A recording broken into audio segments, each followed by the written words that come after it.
लिए उनको ये दंड प्राप्त हुआ। भक्त प्रहलाद के लिए कई बार हिरण्यकश्यप ने प्रयास किया है वध कराने के लिए, लेकिन अंततो गत्वा विजय किसकी हुई? धर्म की, सत्य की है। पूरी शिक्षा व्यवस्था बदलवा दी। ऐसी शिक्षा दो मेरे पुत्र के लिए ये मुझे ही इष्ट समझे, भगवान समझे।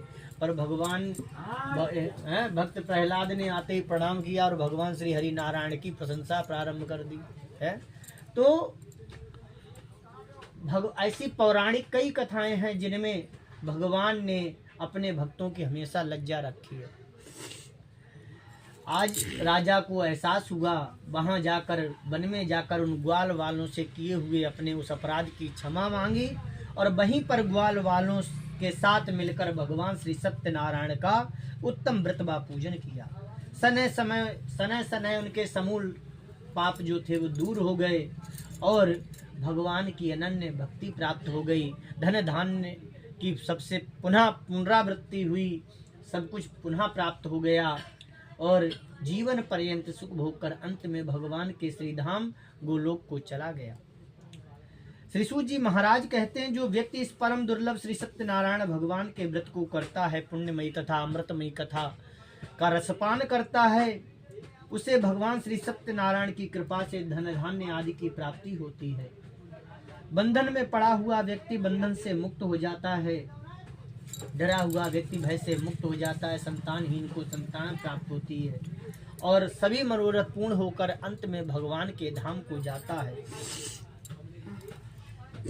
श्री कलयुग में तो भगवान श्री सत्यदेव की पूजा जो है विशेष फल को प्रदान करने वाली है। भगवान के अनंत नाम, अनेक नाम है।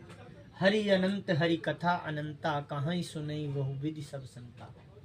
और एक बात कही है कि जाकी रही भावना जैसी, तब मूरत देखी तिन तैसी। जिसकी जैसी भावना होती, जिस इष्ट में श्रद्धा होती है, उसी इष्ट में भगवान प्रकट हो जाते हैं।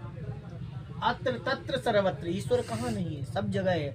यही तो पूछा, क्या तेरा ईश्वर, तेरा हरि इस खम्भ में है? भगवान को आवेशावतार लेना पड़ा, नरसिंह अवतार आवेशावतार हुआ।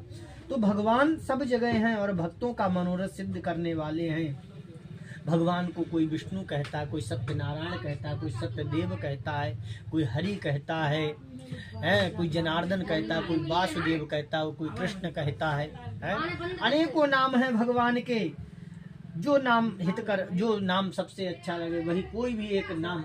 अनेक मार्ग होते हैं एक रास्ते कहीं पहुंचने के लिए, पर जिस मार्ग से सुलभता हो वही ठीक है। पहुंच तो सभी हर तरफ से जाओगे, तो इसीलिए श्री सूत जी महाराज कहते हैं कि अब मैं तुम्हें जिन्होंने इस व्रत का किया उनका इतिहास कहता हूँ। महान प्रज्ञा संपन्न सतानंद ब्राह्मण हुए, जिन्होंने दूसरे जन्म में सुदामा के रूप में जन्म लेकर भगवान श्री कृष्ण का ध्यान करके उन्होंने मोक्ष प्राप्त किया। लकड़हारा भील जो था निषाद राजा हुआ, जिसने भगवान श्री रामचंद्र जी के चरणों की सेवा करके मोक्ष प्राप्त किया। महाराज उल्कामुख दूसरे जन्म में राजा दशरथ हुए, जिन्होंने श्री रंगनाथ का पूजन करके वैकुंठ को प्राप्त किया।